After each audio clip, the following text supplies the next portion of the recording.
Mbak.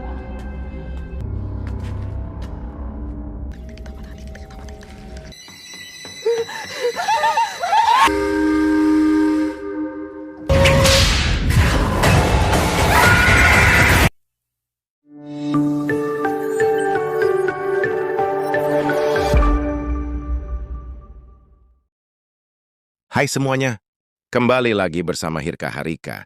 Kali ini, Mimin bakal bawain alur cerita dari sebuah film horor yang berjudul Pabrik Gula yang rilis pada tahun 2025. Dan gak usah berlama-lama lagi. Inilah alur ceritanya.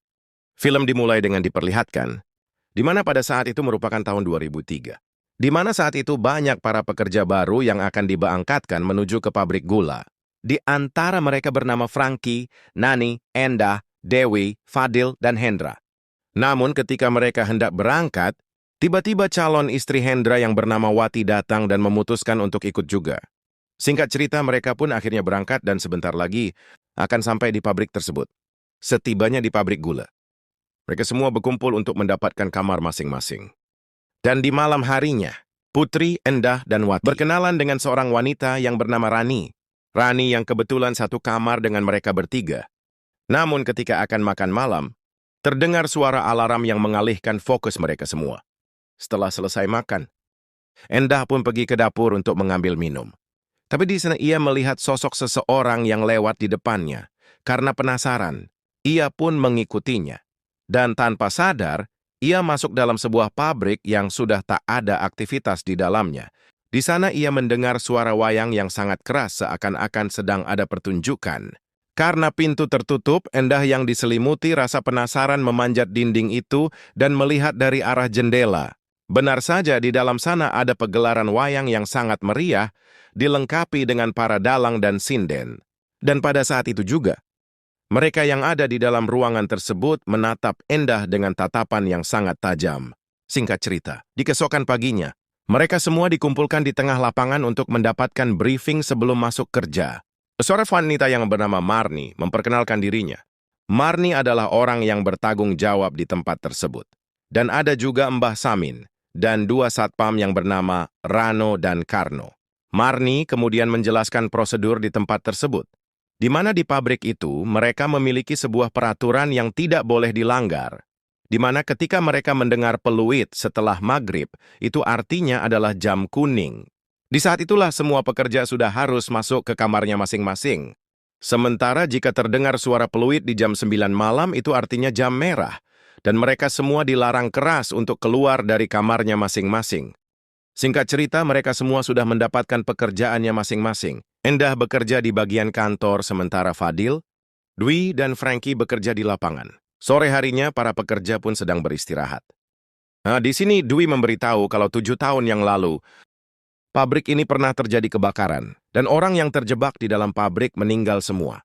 Karena malam sebelumnya, mereka semua melanggar peraturan, dengan keluar jam malam dan pergi mabuk-mabukan. Sehingga mereka terjebak di dalam pabrik sampai terbakar hangus. Pas kejadian itu dibuatlah jam kuning dan jam merah, yang katanya setiap malam arwah dari mereka mulai gentayangan. Di sisi lain, Endah yang sedang sibuk dengan tugasnya, dikagetkan dengan sosok yang sangat menyeramkan berada di sampingnya.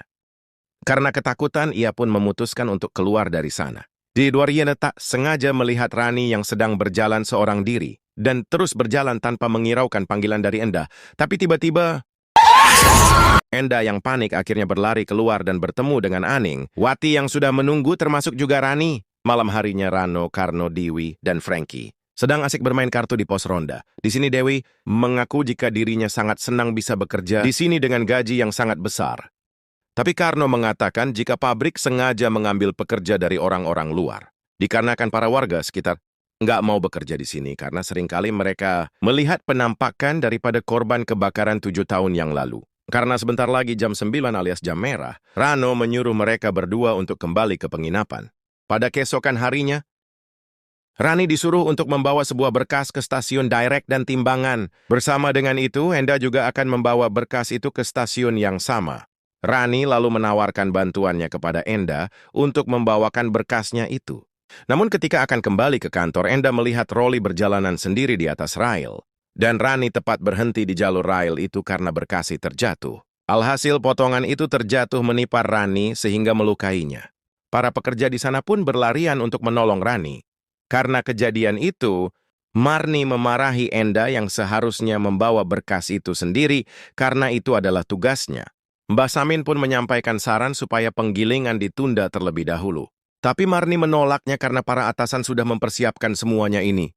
Mbah Samin berkata kalau ia dan Mbah Jina harus memastikan kecelakaan itu adalah murni kecelakaan biasa. Setelah itu, Mbah Samin dan Mbah Jina melakukan ritual kecil-kecilan. Dan ketika mengupas buah kelapa, airnya berubah menjadi warna hitam. Tak hanya satu, tapi sampai 3 kelapa sekaligus. Keduanya pun berspekulasi kalau kejadian ini adalah pertanda buruk. Karena itu, Mbah Jina akan menyiapkan sebuah persembahan. Di lain tempat, Enda memberitahu Fadil kalau ia takut kecelakaan itu bukanlah kecelakaan biasa. Ia memberitahu kalau ia sudah mengalami beberapa kejadian aneh ketika ia pertama kali di sini. Di malam pertama, ia keluar dari penginapan setelah jam merah. Karena ia mengikuti seseorang yang masuk ke dalam pabrik, tapi kehilangan jejaknya. Di malam itu juga ia melihat pegelaran wayang. Tapi Fadil tentu bingung, bagaimana mungkin acara seperti itu ada di dalam pabrik. Singkat cerita, Mbah Jina dan Mbah Samin melakukan persembahan dengan mengorbankan 2 ekor sapi. Setelah upacara itu selesai, persembahan itu ditinggal di dalam pabrik. Berharap sangat penunggu menerima persembahan tersebut.